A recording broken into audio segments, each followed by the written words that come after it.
je m'appelle Colette. J'ai 63 ans. Et pendant 31 ans, j'ai cru que ma vie ressemblait à ce que j'avais toujours souhaité.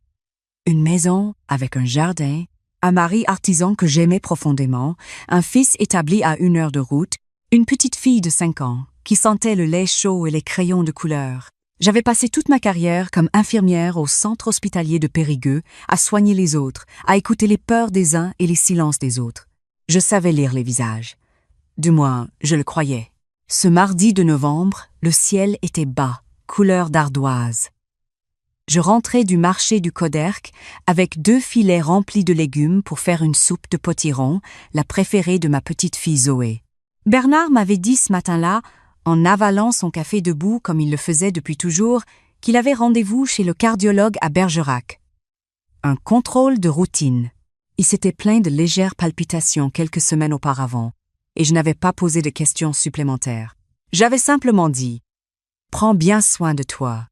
Roule doucement sur la nationale. » J'avais pris la rue des Bouchers pour rentrer. Un raccourci que j'empruntais rarement, mais que la pluie menaçante m'avait poussé à choisir.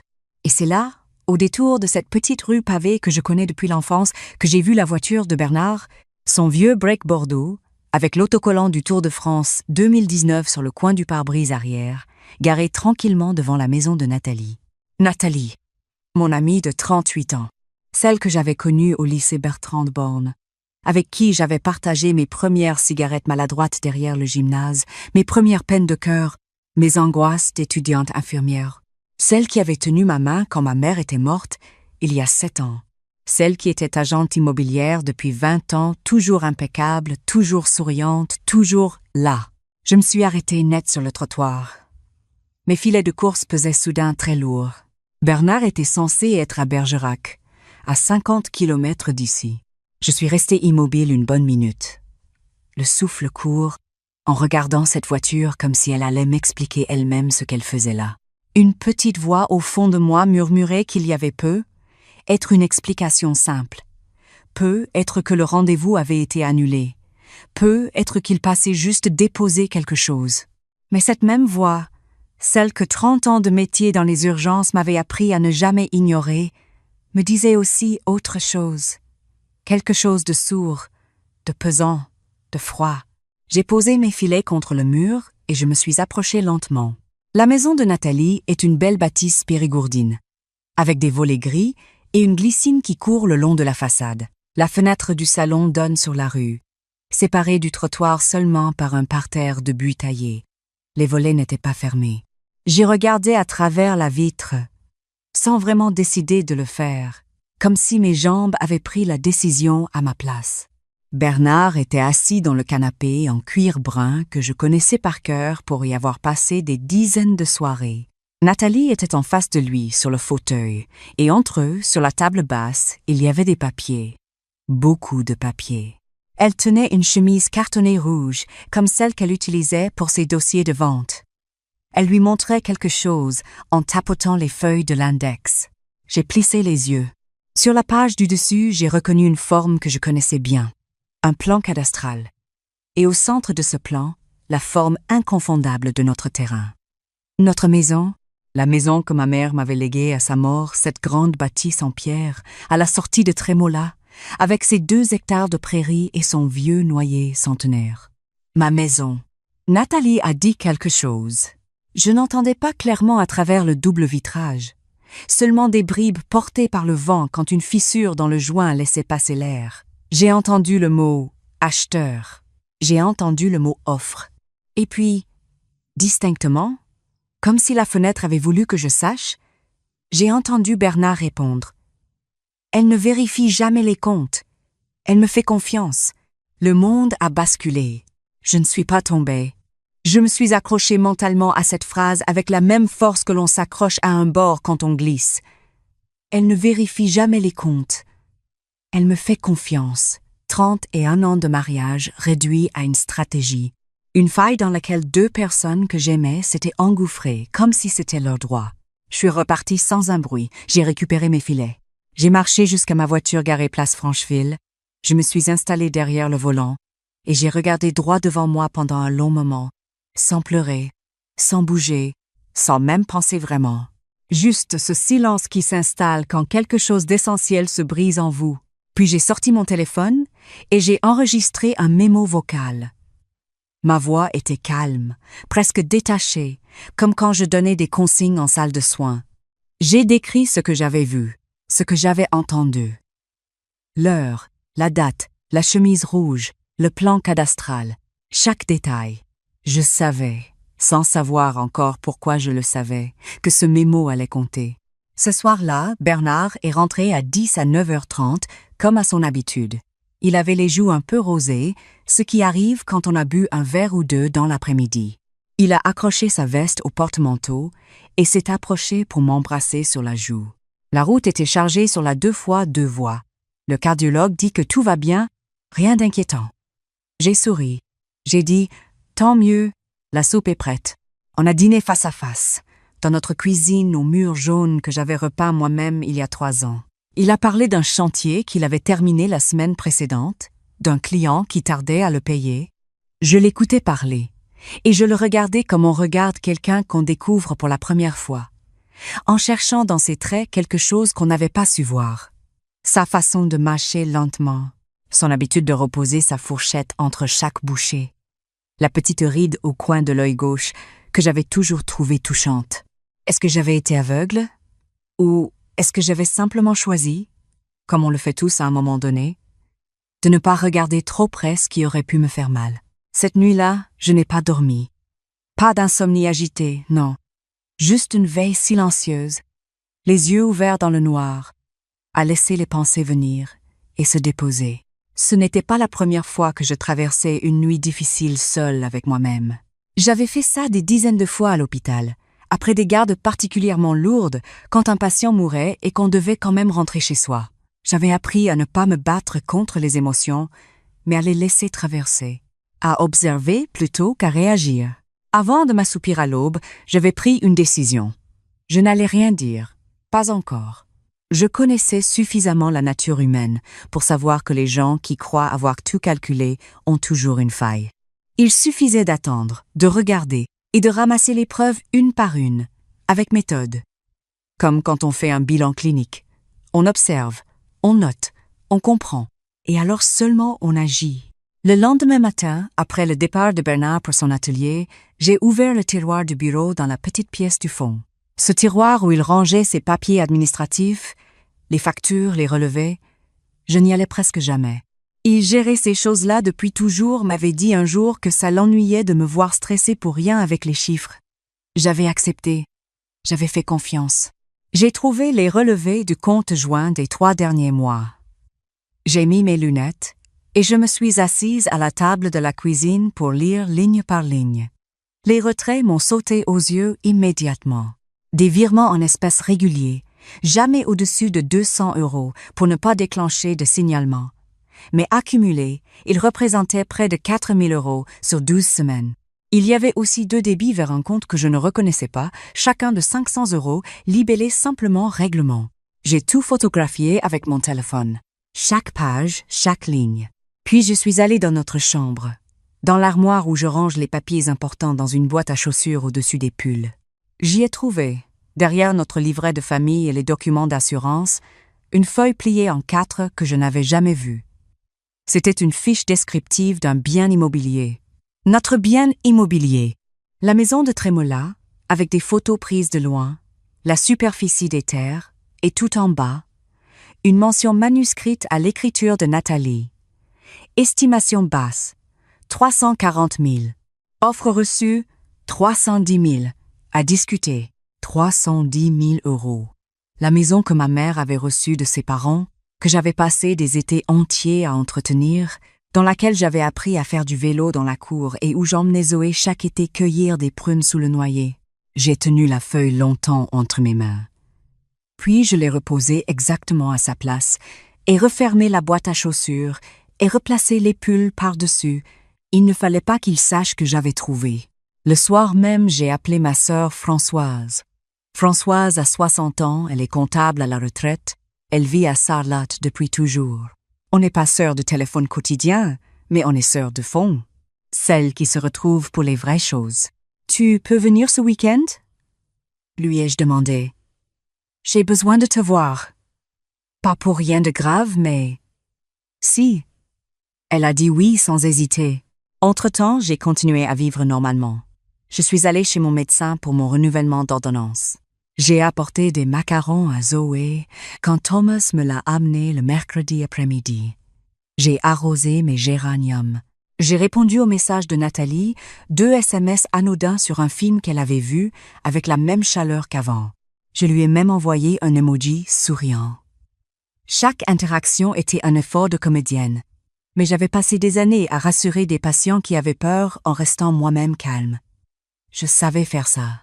Un après-midi, j'ai trouvé un prétexte pour appeler l'étude notariale où nous avions signé l'acte de succession à la mort de ma mère. J'ai demandé à parler à Maître Souya, que je connaissais depuis des années. Je lui ai dit que je souhaitais vérifier un point concernant les droits de propriété sur le bien hérité, notamment la question de la cogestion avec le conjoint. Il m'a répondu avec toute la précision d'un homme de loi qui n'est pas surpris par grand-chose. Il m'a expliqué que la maison, ayant été héritée avant le mariage et enregistrée à mon nom propre dans le régime de séparation de biens que nous avions choisi, m'appartenait en totalité. Aucune vente ne pouvait se faire sans ma signature. Je l'ai remercié. J'ai raccroché. Et pour la première fois depuis 1 semaine, j'ai soufflé. Ils n'avaient pas encore pu vendre. Mais ils essayaient. Et ils pensaient pouvoir me contourner d'une façon ou d'une autre. Il fallait que je comprenne comment. Françoise est arrivée le samedi matin avec une tarte aux noix et sa valise pour 2 nuits. Dès que Bernard est sorti pour son footing habituel, je lui ai tout dit. Elle ne m'a pas interrompu une seule fois. Elle a écouté les mains posées à plat sur la table, les yeux fixés sur les miens, avec cette façon qu'elle a de recevoir les informations graves sans réagir à chaud, en les classant mentalement comme des colonnes dans un tableur. Quand j'ai fini, elle s'est levée pour remplir nos tasses de café, puis elle est revenue s'asseoir et elle m'a dit « Tu as besoin d'un avocat spécialisé en droit patrimonial. Pas pour divorcer, pas encore. Pour protéger la maison de Trémola maintenant, avant qu'il trouve un moyen de contourner la loi. Et il faut aussi vérifier s'il n'a pas tenté d'engager ta signature quelque part à ton insu. » Elle m'a donné le nom d'une avocate, Maître Vidal, qui exerçait à Périgueux. Une femme rigoureuse connue pour sa discrétion et sa compétence en droit de la famille et de la succession. Elle a aidé la femme d'un collègue à moi dans une situation similaire. Elle n'élève pas la voix, elle ne fait pas de théâtre, mais elle est redoutable. Le lundi suivant, j'ai pris rendez-vous. En attendant, j'ai continué à amasser. J'ai trouvé dans le veston que Bernard portait le jeudi précédent un ticket de parking d'un immeuble du centre-ville, rue du Président Wilson, un bâtiment que je connaissais pour y avoir soigné autrefois une locataire âgée. Le ticket était daté d'un jeudi après-midi, entre 14h et 6h30, une heure où Bernard disait être chez un client à Moussidang. J'ai pris une photo du ticket, l'ai replié et remis en place. Le mercredi soir, pendant qu'il regardait le journal télévisé, je me suis connectée discrètement depuis mon téléphone au relevé en ligne de notre compte joint. J'avais les identifiants, nous les avions créés ensemble lors de l'ouverture du compte. Il ne m'était jamais venu à l'idée de regarder avant. Ce soir-là, j'ai tout téléchargé, les 12 derniers mois, mois par mois. La semaine suivante, je me suis assise dans le bureau de Maître Vidal. C'était une femme d'une 50aine d'années, cheveux gris coupés courts, lunettes rectangulaires, costume bleu marine. Elle sentait le café et le parfum légèrement boisé. Elle avait quelque chose d'un médecin de campagne. Cette façon de poser des questions précises sans jamais laisser paraître de jugement. Je lui ai tout apporté. Les photos des relevés, le mémo vocal, la fiche descriptive trouvée dans l'armoire, les tickets, les virements inconnus. Elle a tout examiné en silence, en prenant des notes sur un carnet à spirale. Puis elle a reposé son stylo et elle m'a regardé. « Madame Colette, ce que vous me décrivez soulève plusieurs questions sérieuses. D'abord, votre bien propre ne peut en effet pas être vendu sans votre consentement. Mais ce qui m'inquiète, c'est la mention de l'offre déjà reçue. Quelqu'un a pu être présenté votre mari comme interlocuteur principal auprès d'un acheteur, en espérant vous mettre devant le fait accompli ou obtenir votre signature dans un moment de confusion. Nous allons d'abord faire enregistrer une mention de protection au service de publicité foncière. Ensuite, nous allons reconstituer le trajet de l'argent. Et si votre mari a tenté d'engager quoi que ce soit en votre nom, il y a matière à procédure. Elle a dit ça sans élever la voix, avec la même neutralité qu'un chirurgien qui explique les étapes d'une opération. Et moi, pour la deuxième fois depuis le début de cette histoire, j'ai senti quelque chose se détendre dans ma poitrine. Pas le soulagement, pas encore, mais la certitude que je n'allais pas me laisser effacer. Les semaines qui ont suivi ont eu une texture étrange. En surface, rien n'avait changé. Bernard rentrait à heures régulières, parlait de ses chantiers, de la météo, de la série A que je ne regardais jamais mais qu'il commentait quand même. Nathalie m'envoyait ses messages habituels, me proposait qu'on aille ensemble à l'exposition sur les peintres du Périgord à la médiathèque. Je répondais. Je souriais. Je préparais les repas, mais derrière ce décor intact, je construisais autre chose. Maître Vidal avait fait enregistrer la protection sur la propriété.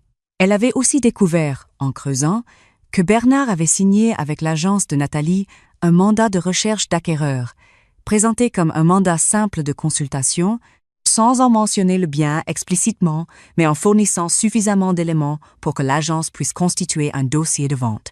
C'était habile. C'était calculé. Et ça ne tenait pas légalement sans ma signature, mais ça montrait l'intention.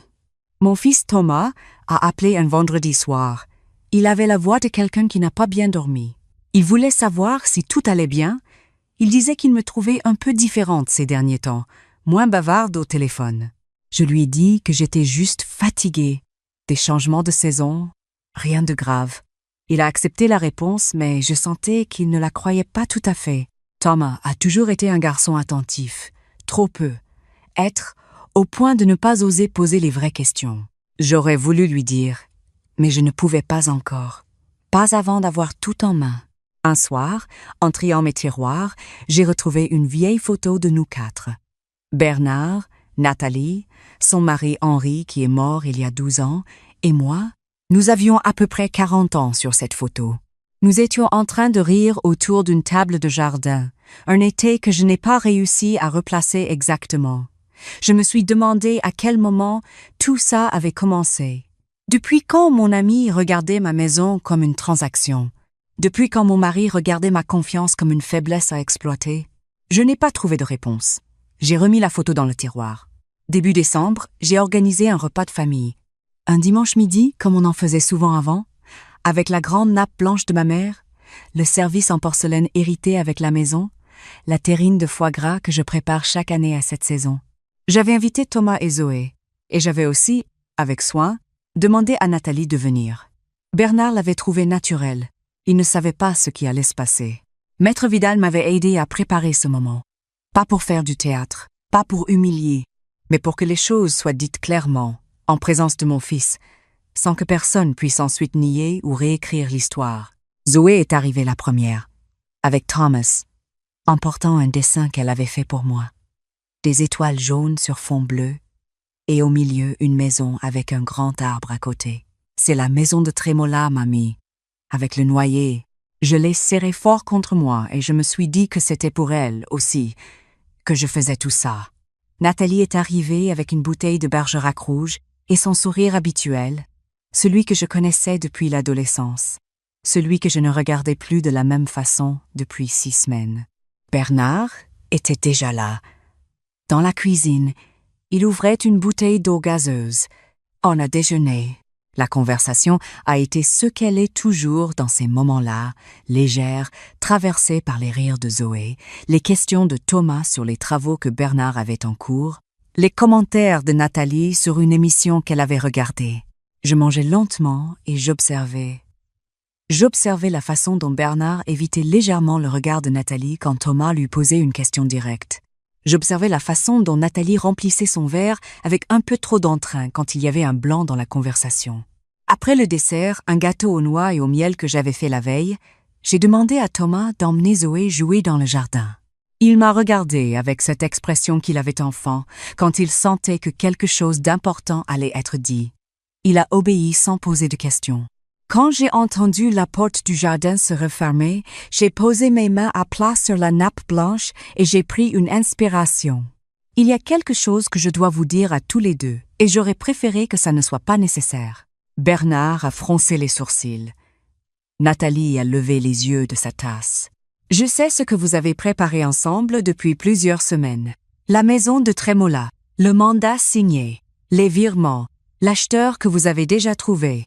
Le silence qui a suivi était différent de tous les silences que j'avais connus dans cette maison. Bernard a voulu parler. Je l'ai arrêté d'un geste. Laisse-moi finir. J'ai ouvert le dossier que j'avais posé discrètement à côté de ma chaise avant le repas. J'ai sorti les documents un par un, les relevés avec les retraits surlignés, la fiche descriptive trouvée dans l'armoire, en fac-similé, une copie de l'enregistrement de protection que Maître Vidal avait déposé au service de publicité foncière. Et enfin, une lettre de l'étude notariale confirmant que le mandat signé par mon mari seul était sans valeur juridique et que toute tentative de vente avait été neutralisée. Nathalie avait pâli. Bernard était rouge, d'une façon que je reconnaissais cette rougeur qui arrivait quand il ne savait plus comment sortir d'une situation. 38 ans d'amitié, j'ai dit à Nathalie, sans élever la voix. 38 ans où tu as été dans ma vie, à mes côtés, dans les moments les plus difficiles. Et tu as choisi ça. Elle a ouvert la bouche. Je ne sais pas ce qu'elle allait dire. Je ne lui ai pas laissé l'occasion de le dire. Je ne veux pas d'explication aujourd'hui. Mon avocate s'occupe de la suite. Bernard, j'ai demandé à Maître Vidal de préparer une demande de séparation judiciaire avec protection de mes biens propres. Tu recevras les documents la semaine prochaine. Thomas est revenu du jardin à ce moment-là, attiré peu, être par le silence inhabituel qui filtrait à travers la porte vitrée. Il a regardé les visages autour de la table et il a compris immédiatement que quelque chose de grave s'était passé. Zoé trottinait derrière lui avec une feuille de laurier dans la main. « Maman, qu'est-ce qui se passe ?» Je me suis levée et je suis allée vers lui. J'ai pris sa main entre les deux miennes, comme je le faisais quand il était petit et qu'il était tombé de son vélo. Je t'expliquerai tout. Pas devant Zoé, mais sache que ça n'a rien à voir avec toi et que tout va bien se passer. Nathalie est partie la première, sans terminer son café, avec un simple « je suis désolée » murmuré vers nulle part en particulier. Bernard a dit qu'il avait besoin de prendre l'air. Il est sorti dans le jardin et il y est resté un long moment, debout près du rosier que nous avions planté ensemble pour nos 20 ans de mariage. Tom s'est assis avec moi dans le salon après que Zoé se fut endormie sur le canapé avec sa couverture en polaire. Je lui ai tout raconté. Depuis le mardi au marché du Coderque, depuis le break Bordeaux garé devant la maison de Nathalie. Il a écouté sans m'interrompre, la mâchoire légèrement serrée, les yeux brillants d'une émotion qu'il contenait avec cette retenue qui lui venait de son père, le seul héritage de Bernard que je ne lui avais jamais reproché. Quand j'ai eu fini, il a dit, d'une voix un peu enrouée, « Tu aurais pu me le dire avant, maman. Je voulais être sûre de tout avoir en main d'abord. Je ne voulais pas t'alarmer pour rien. Ce n'est pas rien. Non, ce n'est pas rien. » Il a regardé Zoé dormir un moment, et puis il m'a regardé et il a dit « Tu as bien fait. Tu as bien fait de ne pas t'effondrer. » Bernard a quitté la maison 2 semaines après ce repas. Il est parti un matin avec 2 valises et un carton de livres. Il n'a pas dit grand-chose. Moi non plus.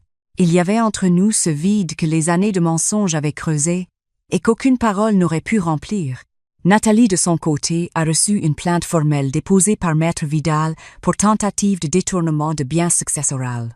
Je n'avais pas cherché à la détruire professionnellement, mais la loi suit son cours indépendamment de mes intentions. J'ai appris par une connaissance commune qu'elle avait perdu plusieurs clients suite à l'affaire et qu'elle envisageait de vendre son agence. Je n'ai ressenti ni satisfaction, ni pitié. Juste une sorte de distance tranquille. Thomas a pris l'habitude de venir me voir plusieurs fois par semaine, parfois avec Zoé, parfois seul, pour boire un café et parler. Nous avons retrouvé quelque chose que l'éloignement progressif des années avait atténué. Cette connivence des gens qui se font confiance vraiment, sans raison de se méfier. Zoé a demandé un soir où était grand-père. Je lui ai dit qu'il vivait ailleurs maintenant, mais qu'il allait bien. Elle a hoché la tête avec ce sérieux que les enfants ont parfois.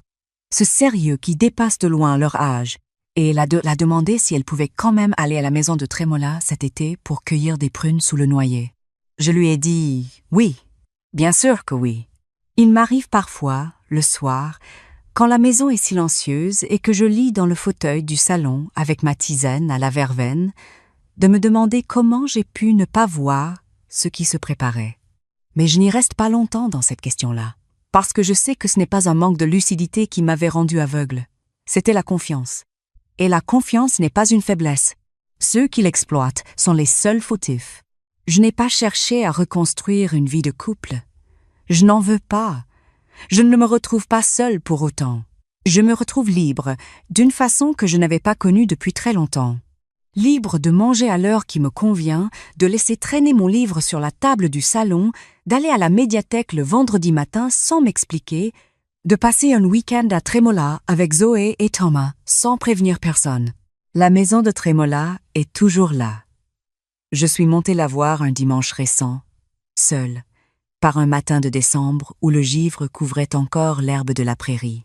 J'ai ouvert le portail en bois, j'ai traversé la cour, j'ai posé ma main sur l'écorce froide du noyer centenaire. Il était là, exactement comme il avait toujours été. Comme il était du temps de ma mère, du temps de sa mère à elle. Il ne savait pas que quelqu'un avait essayé de le vendre. Il ne savait que rester là, solide, avec ses racines profondes, dans la terre du Périgord. Je lui ressemble peu, être un peu, finalement.